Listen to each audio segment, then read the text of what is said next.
Okay, define and find continuous probability density functions and related probabilities. So previously we did discrete, so things like dice, coins, things of that nature where you can count the number of outcomes. Now we're going to do continuous probabilities.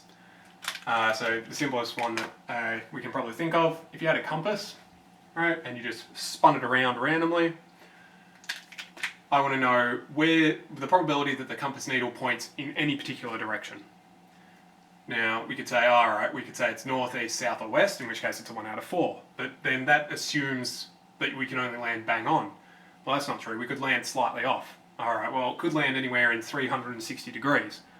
But it's not necessarily going to land exactly on one of those 360 degrees. It could land on 1.34587 degrees.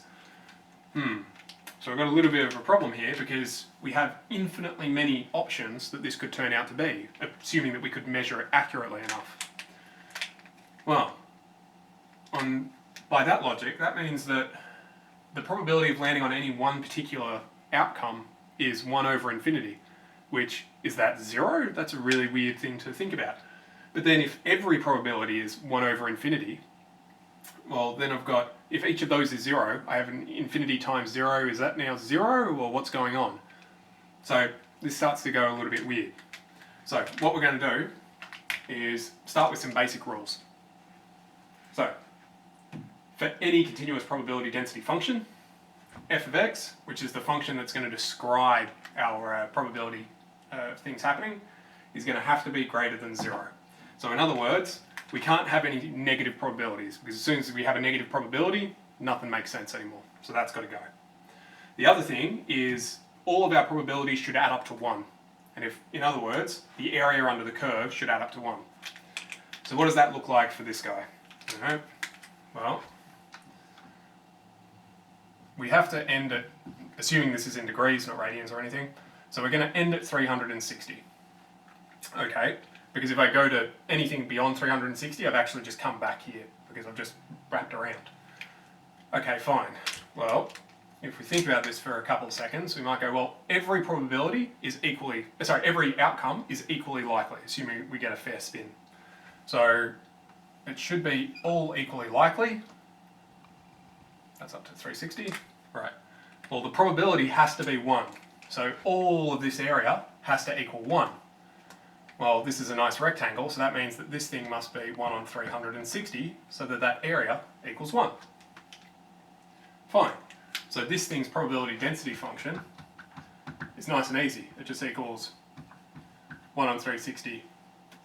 That's it. Assuming we're measuring in degrees.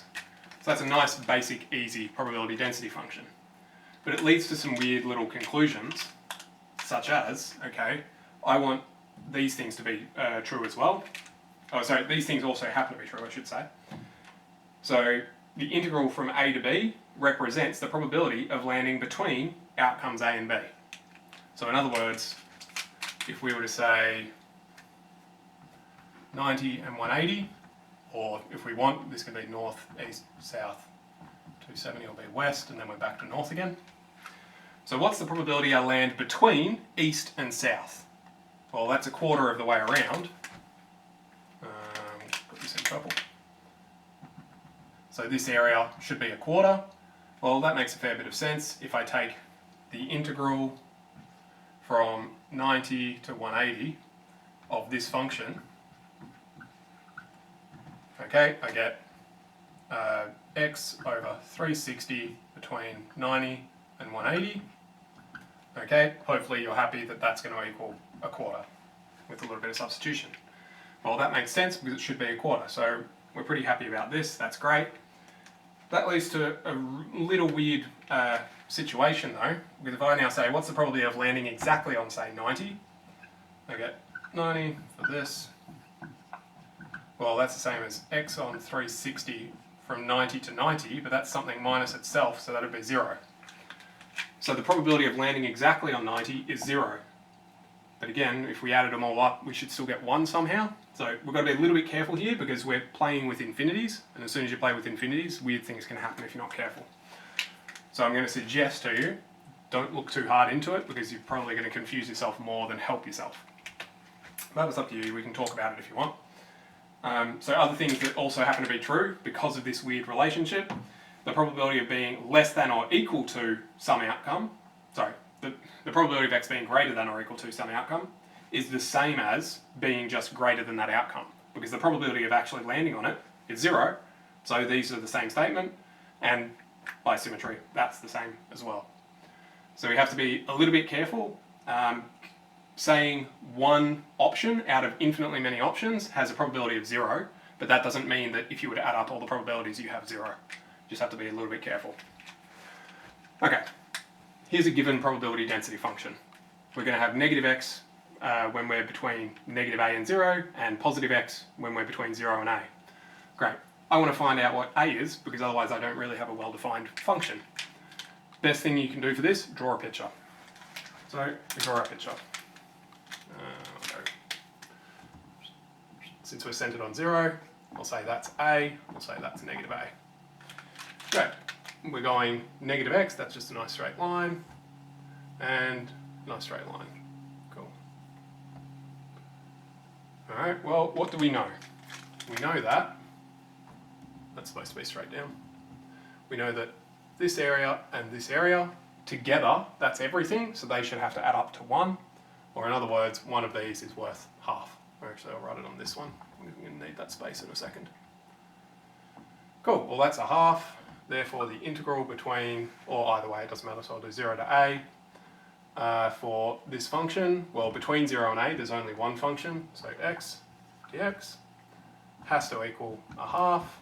Okay, well, this is half x squared between 0 and a equals a half. 0 is not going to do anything. So I get a is 1, is that what I get, hopefully? Yep. With a little bit of substitution, you solve through. Beautiful. Alternately, it could be negative 1, but notice that that just flips everything around. So we'll stipulate that it has to be the positive because of the way that we've drawn our graph. Brilliant. Because of the way we've stipulated the domain, I should say. Cool, so a is 1, fantastic. What's the probability that x equals exactly a? Alright, well we said this before, but just to make it abundantly clear, that would be as though I'm taking the integral from a to a. But an integral from something to itself is always equal to 0. So, okay, equal 1. This is always going to equal 0. Okay. What if I do the probability that x, the random variable, lands between 0 and a quarter? Now, be a little bit careful here. We have to think, oh, okay, well, that's going to be the integral from 0 to a quarter of, actually, I'm going to, no, we'll leave it, it's okay. That's fine, of my function. Well, where is my function? Between 0 and a quarter, it is the same function, so that's okay.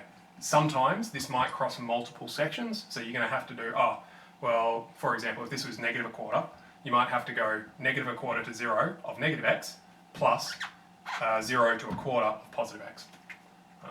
We'll leave that. So that's fine. Yes? Cool, probability of this, yes, fine. So we've got negative a half x squared between 0 and a quarter, and we get whatever we get. Quarter 16, 1 on 32, I think. Beautiful. So there's a 1 in 32 chance that we land between 0 and a quarter. Fine. Okay. Well, you can have givens in these scenarios as well. So what's the probability that we have x landing between 0 and a quarter, given x has already landed greater or equal to 0? Well, we know from before that greater than or equal to is the same as just greater than, so we don't have to worry about the equals. So we'd need to find probability x is greater than 0. We could do 0 up until our maximum, which was 1 of x dx. But hopefully that becomes obvious that it's a half. If only looking at the graph you can tell straight away. Cool. Well, probability of this and this. Okay, so that's all of this probability over this probability. X is greater than or equal half. Technically, we'll put it in. Intersect probability. Oh, putting probabilities isn't here, isn't good. We'll get rid of probabilities. X is greater than or equal to 0. So that's our proper answer to that. But well, this intersect is only this anyway, so it's just the probability of that over probability of this. Okay, this was 1 on 32, this was a half, so this is 1 on 16. Done. So that's that. Most of this idea is just getting used to the rules. It's not that bad once you do. Most of the time they'll give you relatively simple relatively simple probability density functions of simple shapes to deal with. You just have to be a little bit careful about interpreting intervals. Other than that, that's it. So that's 15A. Best of luck. Email me if you get stuck.